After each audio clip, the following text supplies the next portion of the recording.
तिमिर गया रवि देखते, कुमति गई गुरु ज्ञान, सुमति गई अति लोभ से, भक्ति गई अभिमान। जीवन में अगर अंधेरा है, संसार में अंधेरा है, कहीं भी अंधेरा है, तो सूर्य के प्रकाशित होने से, सूर्य के उदय होने से वो अंधेरा दूर हो जाता है। रात्रि कितना भी घनघोर हो, काली हो, लेकिन जैसे ही सूर्य उदित होता है वैसे ही वो अंधकार खत्म हो जाता है। उसी तरह कुमति है, कुमति का मतलब है दुर्बुद्धि।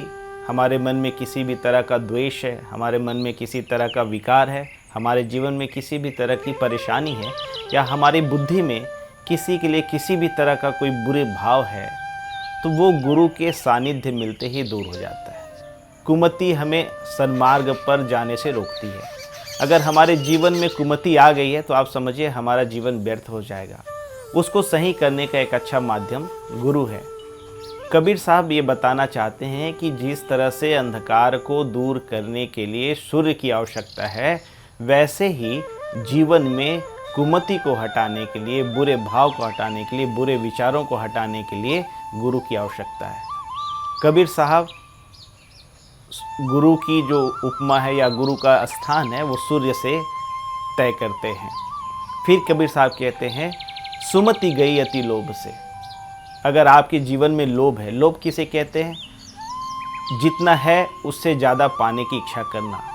हमारे पास बहुत सारी चीज़ें हैं, बहुत सारी चीज़ें हैं, लेकिन चीज़ों को पाने की जो तृष्णा है उसे हम लोभ कहते हैं। लोभ अगर जीवन में आ जाता है तो हमारी बुद्धि भ्रष्ट हो जाती है। लोभ में व्यक्ति अंधा हो जाता है और उसे कुछ सूझता नहीं है। अगर आपके जीवन में लोभ है तो आप समझिए कि आप मनुष्य नहीं हैं, एक पशु के जैसे हैं।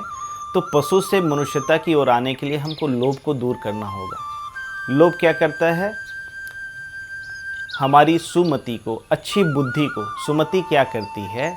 सुमति समन्वय स्थापित करती है, लोगों के साथ प्रेम स्थापित करने का तरीका बताती है, लोगों के साथ मित्रता करने का तरीका बताती है। जिसके पास सुमति होगी वो बुरे समय में भी, कठिन से कठिन समय में भी अपने जीवन में सामंजस्य बैठा सकता है। और सुमति होगी तो कहते हैं कि जिसके पास सुमति है, जिस परिवार में सुमति है, सुमति का मतलब आपसी सामंजस्य, बिना किसी बैर भाव के प्रेम के साथ रहना। अगर सुमति है तो एक तरह से समझिए आप दुनिया के सबसे धनवान व्यक्ति है। सुमति से बड़ा कोई धन नहीं है। फिर कहते हैं कि अगर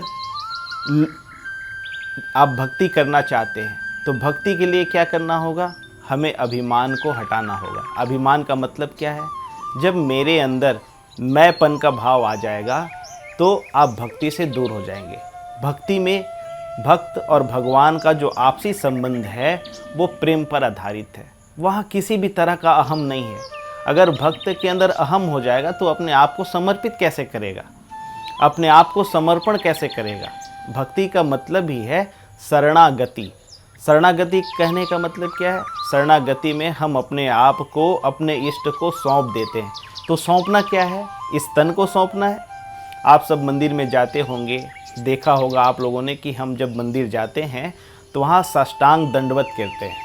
साष्टांग दंडवत करने का मतलब ऊपर से तो दिखता है कि हम अपने शरीर को समर्पित कर रहे हैं, पूरी तरह से हमारे जो 8 अंग हैं शरीर के वो सब आपको समर्पित हैं।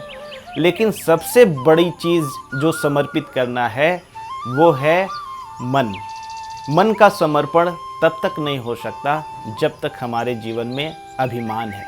अभिमान मतलब अहम है, अहंकार है। अभिमानी कभी भी किसी को अपना इष्ट स्वीकार नहीं कर सकता। वो खुद अपने को गुरु मानेगा, वो खुद अपने को भगवान मानेगा, वो खुद ही सबसे अपने को बड़ा मानेगा। जब वो खुद ही अपने को सबसे बड़ा मानेगा तो समर्पण कैसे होगा? और समर्पण नहीं होगा तब तक भक्ति का भाव उदय नहीं हो सकता, भक्ति हमारे जीवन में आ नहीं सकती। तो अगर भक्ति को जीवन में लाना है तो हमें अभिमान को दूर करना है। सार रूप से अगर हम कहें तो ये जो साखी है वो हमें जीवन में ये बताता है कि अगर हमारे जीवन में अज्ञान रूपी अंधकार है, हम अज्ञानता से ओतप्रोत हैं, तो ज्ञान रूपी सूर्य की आवश्यकता है। अगर हमारे जीवन में कुमति आ गई है, हमारी बुद्धि कुछ गड़बड़ कर रही है, कुछ दुर्बुद्धि रूपी चीज़ों को कर रही है, तो हमें तुरंत गुरु के पास जाना चाहिए। और अगर जीवन में लोभ आ गया है तो वो हमारी सुमति को हटाएगा। तो ये सारी चीज़ें हमें क्या करना है, आत्ममंथन करना है।